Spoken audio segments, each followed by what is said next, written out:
Hello, class. Okay, today's notes are going to be the circumscribed angle notes. So we're going to talk about a different kind of angle, and this is the last angle we will talk about for circles. And this will be the last set of notes before I give you the review. So we have a circumscribed angle. Let's go over the definition first. It is an angle formed when two tangents of a circle intersect outside of the circle. Well, so here's our circle here. We have a tangent AB and a tangent CB.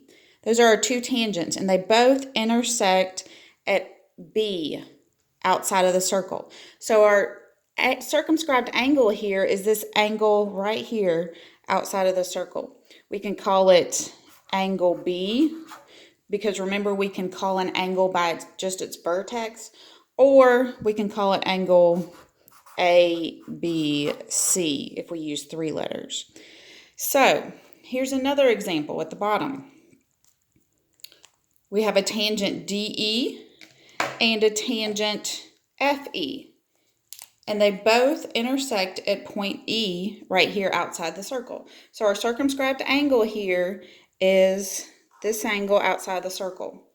We can call it angle E, or we can also call it angle DEF, or FED, whichever way you go with it. But that is what a circumscribed angle is. It's outside of the circle. It's where two tangents intersect outside of the circle. Remember, a tangent is a line that intersects the circle at one point. So ED is a tangent because it intersects it at D, and EF is a tangent because it intersects the circle at F. Okay, so that's naming or figuring out what is a circumscribed angle. Now we're mostly going to focus on finding the measures of them. So take a moment, write this down. This is the formula right here to find the measure of a circumscribed angle. So a circumscribed angle measure, what we do is we've got two arcs. When you have a circumscribed angle, the tangent points cut the circle into two parts, two arcs. So we're going to have a bigger arc and a smaller arc. So we're going to take the bigger arc and we're going to subtract the smaller arc from it and divide by 2. That is our formula, more or less. So I'm going to show you some examples. These are easier to understand with examples.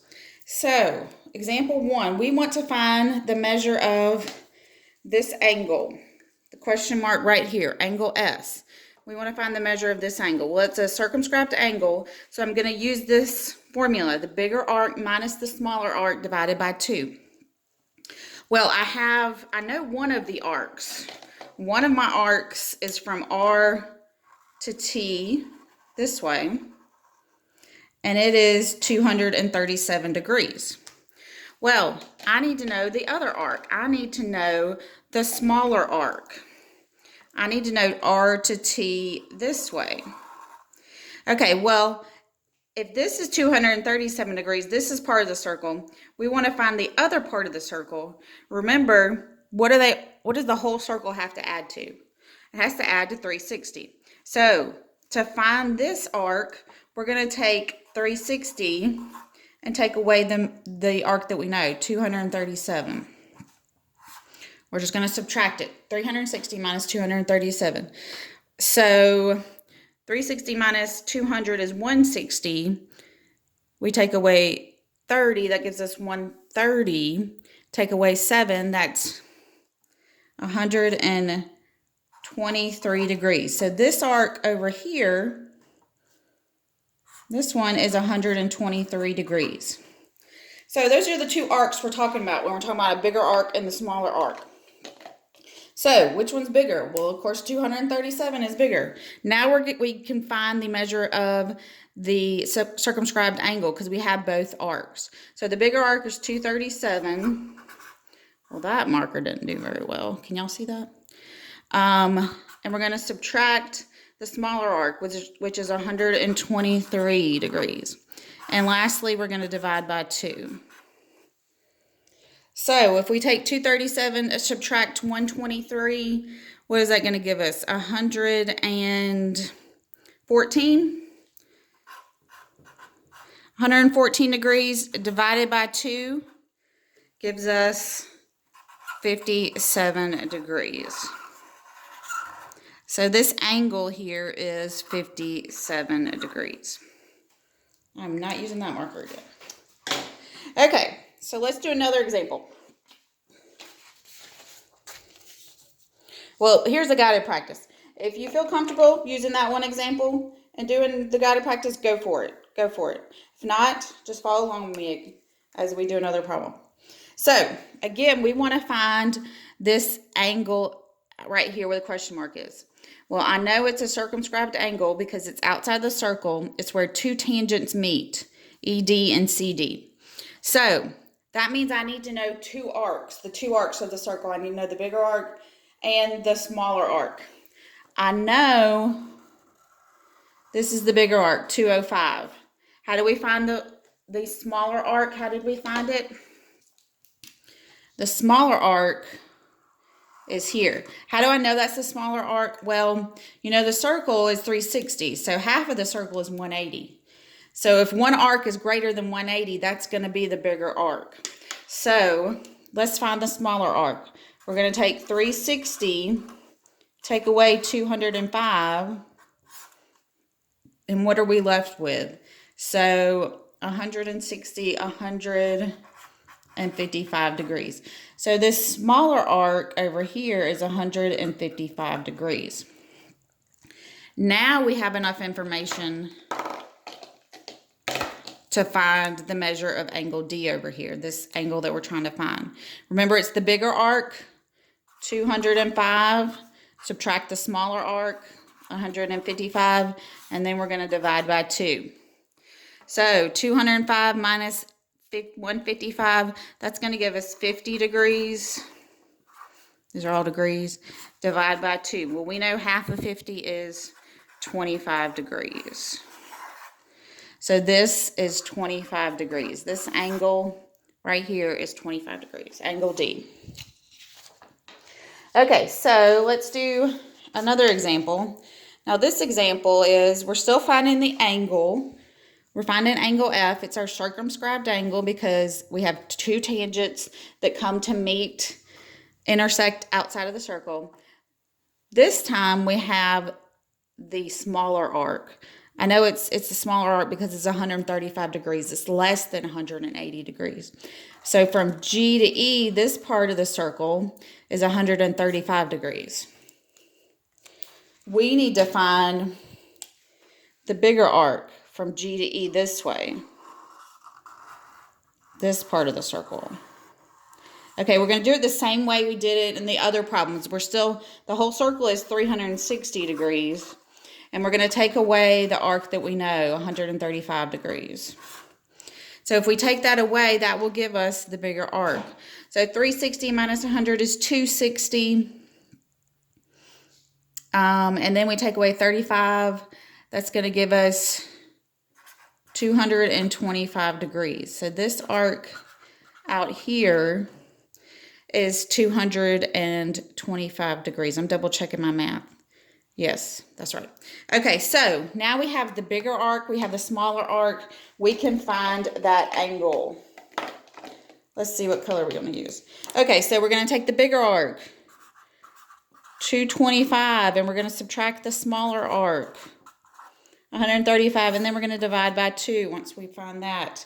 So 225 minus 135, that is going to give us, well, 225 minus 100 is 125.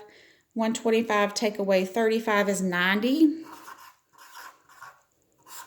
And then we divide by 2. So half of 90 is 45 degrees. So our angle here is 45 degrees. Okay, and lastly, I have a guided practice problem like that. So if you feel comfortable, stop the video, work it out on your own. If not, just keep listening. Okay, again, we want to find the measure of this circumscribed angle, angle L. Okay, we know that one arc we need to know the bigger arc and the smaller arc. We know the bigger arc is 118 degrees. We need to know, now let me ask you, is that the bigger arc or the smaller arc? If you said this is the smaller arc, you're correct. We need to know the bigger arc because since this arc is less than 180, we know it is less than half the circle.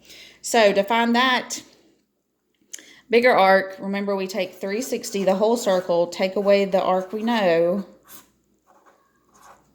So that's 260. If we take away 100 from 360, it's 260. 60, take away 18. Take away 10, that's 50. Take away 8, that's 42. 242 degrees. Okay, then, so now we have our bigger arc and our smaller arc. Now, we can find the measure of our angle L here. So remember, we take the bigger arc,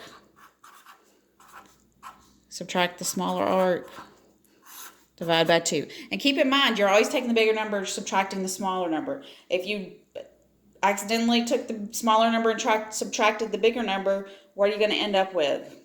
A negative number. And we know we don't have negative angle measures. So hopefully that's a clue of how that would be a hint that something went wrong. Okay, 242 minus 118. Well, 242 take away 100 is 142. 42 take away 10 is 132. Take away 8 is, what is that, 124? Y'all check my math. I should have a calculator over here. Okay, so let me double check that. So that's 38. Okay, I think it's okay. Okay, so we said 242 minus 118. That's 124. We're going to divide that by 2. Half of 124, half of 100 is 50. Half of 24 is 12. So that's 62 degrees. So our angle here is 62 degrees. Okay, y'all. So that's circumscribed angles. If you have any more questions, please let me know. Please send me a message on Google Classroom or text me with my Google Voice, or even call if you need to. This is the last lesson that will be covered on Friday's quiz.